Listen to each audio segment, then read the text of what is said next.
and good day. My name is Jürgen Steinmetz from eTurboNews, and this is a breaking news update. For more news updates and shows, please go to youtube.com/travel news group. youtube.com/travel news group.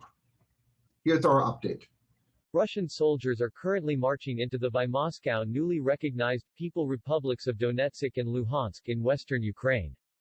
Every country in the world, except for Russia, sees this region as a rebel-occupied region of western Ukraine, known also as Donbass.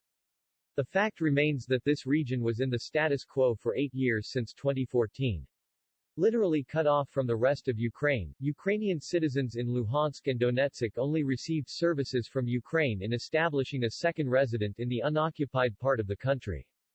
Getting a Ukrainian passport was almost impossible, changing citizenship to Russian was an easier task. Therefore 10,000 Western Ukrainian living in Donbass fled the region and became Russian citizens.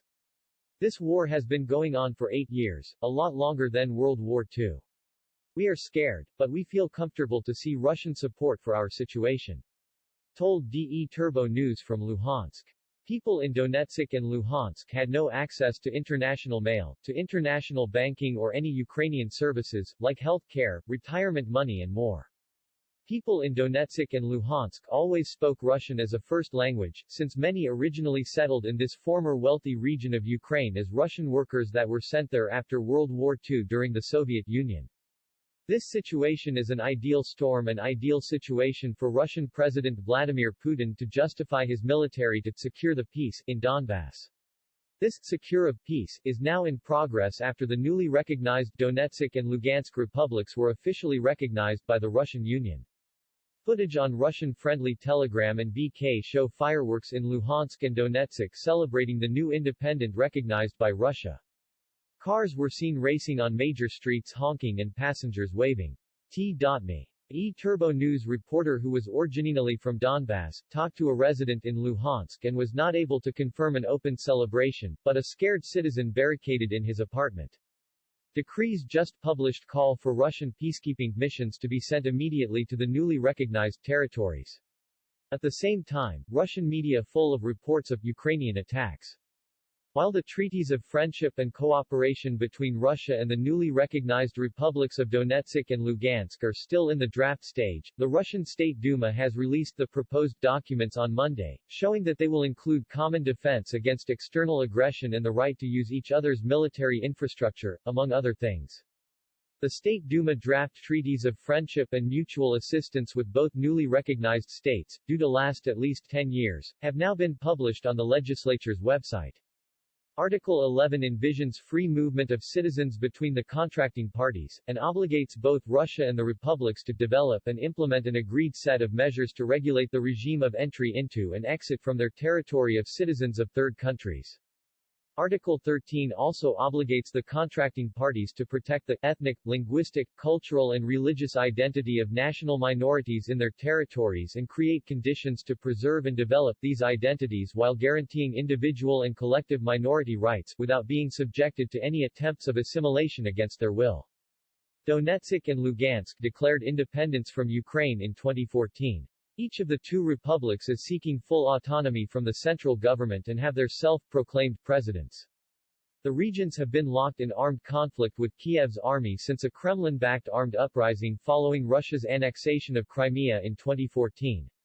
The armed conflict between fighters in Donbass with the Ukrainian army has been going on ever since, killing more than 14,000 people.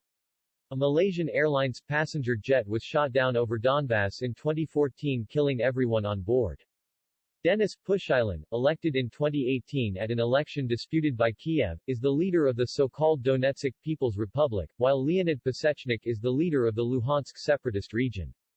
In the meantime, and according to U.S. State Department spokesperson Ned Price, Secretary of State Antony J. Blinken spoke today with PRC State Councilor and Foreign Minister Wang Yi in China about developments in Russia's aggression against Ukraine. The secretary underscored the need to preserve Ukraine's sovereignty and territorial integrity. According to a U.S. State Department press statement from Monday, the U.S. Department of State is again taking action for the safety and security of U.S. citizens, including our personnel. For security reasons, Department of State personnel currently in Lviv, Ukraine will spend the night in Poland. Our personnel will regularly return to continue their diplomatic work in Ukraine and provide emergency consular services. They will continue to support the Ukrainian people and the Ukrainian government, coordinating on diplomatic efforts. The United States' commitment to Ukraine's sovereignty and territorial integrity in the face of Russia's aggression is unwavering. The fact that we are taking prudent precautions for the sake of the safety of U.S. government personnel and U.S. citizens, as we do regularly worldwide, in no way undermines our support for, or our commitment to, Ukraine.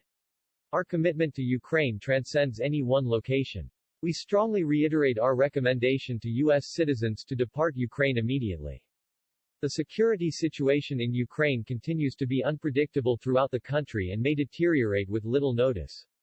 There is a strong likelihood that any Russian military operations would severely restrict commercial air travel. Russian troops have continued to move closer to the border in what looks like plans for an invasion at any moment. There have been reports of increased ceasefire violations in Kharkiv, Luhansk, and Donetsk in recent days. And Russia has ordered troops to deploy into the so-called DNR and LNR regions of Ukraine. U.S. citizens who choose to remain in these areas despite our advice to depart Ukraine immediately should remain vigilant and alert to their surroundings. In the event of an attack, U.S. citizens should seek shelter in a hardened structure and monitor major news outlets for guidance on when it is safe to move.